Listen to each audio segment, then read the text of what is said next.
नमस्कार बंधू भगिनींनो, सरकारने शेतकऱ्यांना फार्मर आय डी कार्ड म्हणजेच शेतकरी ओळखपत्र काढायला सांगितले आहे, जेणेकरून शेतकऱ्यांना सरकारी योजना जसे की पीक विमा, अनुदान, पीएम किसान निधी, त्याच्यानंतर नमो शेतकरी योजना यासारख्या अनेक योजनांचा सुलभपणे लाभ घेता येईल.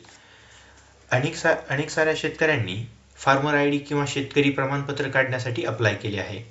हे आपले प्रमाणपत्र बनले आहे का नाही हे आपण घर बसल्या चेक करू शकता, तेही आपल्या मोबाईलमधून, आणि त्याबद्दलच माहिती आपण या व्हिडिओमध्ये घेणार आहोत. सर्वप्रथम आपल्याला agristar.mhfr.agristack.gov.in या वेबसाईटवरती जायचे आहे, जी की वेबसाईट मी आपल्या डिस्क्रिप्शन बॉक्समध्येही देणार आहे. आपण त्यावरती टच करून या वेबसाईटवरती जाऊ शकता किंवा ही वेबसाईट क्रोममध्ये जाऊन आपण टाईप करू शकता. आपण या वेबसाईटवरती आल्यानंतर आपल्यासमोर अशा पद्धतीचा डॅशबोर्ड ओपन होईल, म्हणजे अशा पद्धतीची स्क्रीन दिसू लागेल. यानंतर आपल्याला चेक एनरोलमेंट स्टेटस यावरती क्लिक करायचं आहे. आपण यावरती क्लिक केलं की आपल्याला अशा पद्धतीची विंडो दिसेल, ज्यामध्ये दोन ऑप्शन असतील, एक एनरोलमेंट आय डी आणि दुसरा आधार कार्ड. जर आपल्याकडे एनरोलमेंट आय डी म्हणजेच ज्यावेळेस आपण हे शेतकरी प्रमाणपत्र काढत होता त्यावेळेसची पावती असेल, तर त्यावरती आपला एनरोलमेंट आय डी मिळेल. जरी आपल्याकडे एनरोलमेंट आय डी नसेल म्हणजेच ती पावती नसेल तरी काही अडचण नाही. आपण आपला आधार नंबर टाकून ही आपले शेतकरी प्रमाणपत्र बनले आहे की नाही ते चेक करू शकता.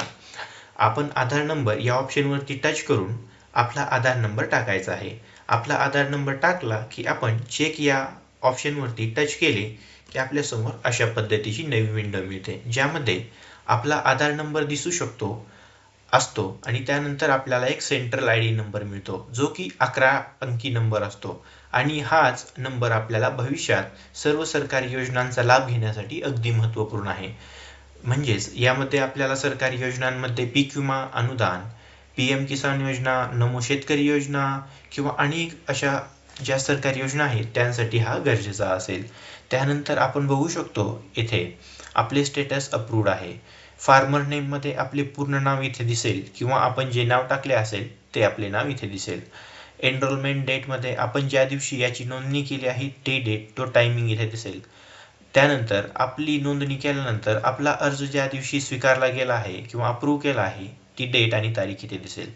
आणि अप्रुव्हल करताना काय कारणाने तो अप्रूव्ह केला आहे किंवा रिजेक्ट जर केला तर काय कारणांमुळे तो केला हे इथे दिसेल.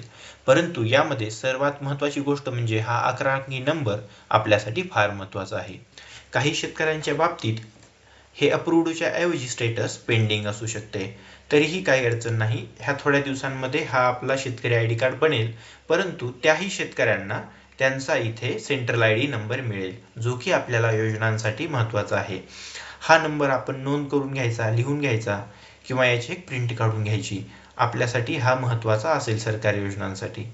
हा व्हिडिओ कसा वाटला आम्हाला कमेंट बॉक्समध्ये नक्की कळवा. हा व्हिडिओ लाईक करा, शेअर करा आणि आपल्या चॅनलला सबस्क्राईब करा. धन्यवाद.